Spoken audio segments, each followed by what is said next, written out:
Good night here. Just want to share with you today a testimony of my own. I know I've only done a few of these videos, and it might seem as though, I might have it all together, but in actuality, what you don't see is the fear that I'm able to work through to get to this point. And I know that there are many others like myself that are out there. You have a burning desire to do something, and because of fear, you didn't allow yourself, or you find it hard, or sometimes the fear even paralyzes you, and you make excuses and justification for the fear, and you don't do the things that you're actually passionate about. And for that reason, that spirit or that fire or that song that is within you, you never allow it to come out, to sing, to hear the melody. And I'm here to tell you guys, man, that you can do it. You can work through that fear. You can work through that negative thoughts that you hear about yourself within your head, because God has a calling for us, man. He has a calling for each and every one of us, and you have to find ways to manifest that calling or that destiny or that burning and that fire within us. It's not where everyone is going to be able to do a video or to try to inspire and encourage others, but yours might be to teach. Yours might be to be a help, or to be a support, or to be a caregiver, to be a support system, to be a go-to person, whatever it may be, something that you do very well and it doesn't require any form of effort. That might be your calling. But a lot of times we hide behind the fact that we don't want to seem vulnerable. And for years, I've been wanting to do this and to step out and to at least share certain thoughts and insight, and hopefully it helps someone besides myself. And I've finally built up enough courage to able to do it. And how was I able to get to this point? Because I allowed myself to be vulnerable.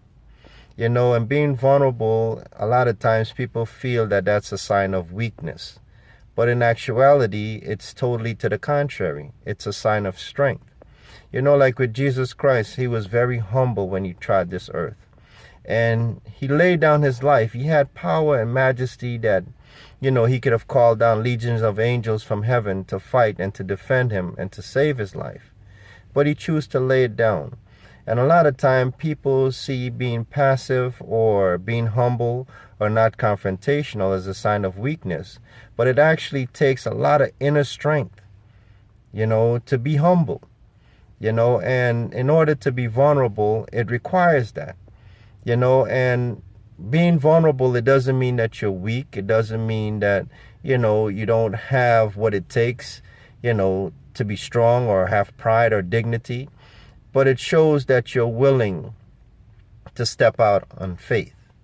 And that's what I did. I did this because I wanted to grow out of my fears.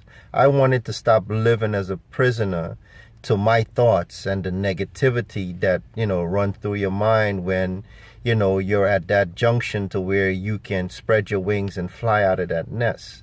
And I know that there's a lot of people out there that you're there and you're right at the edge, but you refuse to fall off of that cliff. I was listening to Steve Harvey one time, man, and he was saying about being rich. And he's saying being rich is like getting to the edge of a cliff and then jumping off. And when you're jumping off, he doesn't say you might not just soar right away. You might fall down. You might get some bumps and bruises on your way down. But he says before you hit the floor at some point, you're going to be able to spread your wings and you're going to be able to soar. So this is my bumps and bruises. And, I challenge you, whoever may be that the Lord put in your heart to be able to come across this video today, to put yourself out there, to be vulnerable and to grow. And you'll see that once you start and once you get out there, it's not as hard, because your fear tells you that it's hard. Your fear, and your imaginations tells you all the negative things possible. And that's what the mind does, When you're working in fear, you understand, all it does is give you an illusion. Anything that you can conjure up in your mind that is negative, it gives you that. And because of that, sometimes it paralyzes you. It gives you butterfly in your stomach. Sometimes it makes you have to use the bathroom because you get so nervous. You develop anxiety. All these things as a result of something that is an illusion. It's all something that you conjured up in your mind. You see? But I'm here to tell you that, being able to fall down and come off of that cliff is one of the most liberating things you'll ever do in your life. So just want to share that with you, and just to put myself vulnerable out there, to be scrutinized, for people that don't know me to make, whether they might choose to make negative comments or whatever. It's okay, because you know what, I feel free. And to my other brothers and sisters that are willing to embark on the journey to be free, man, out here it's beautiful. So wish you all the best, and hope to see you on the other side.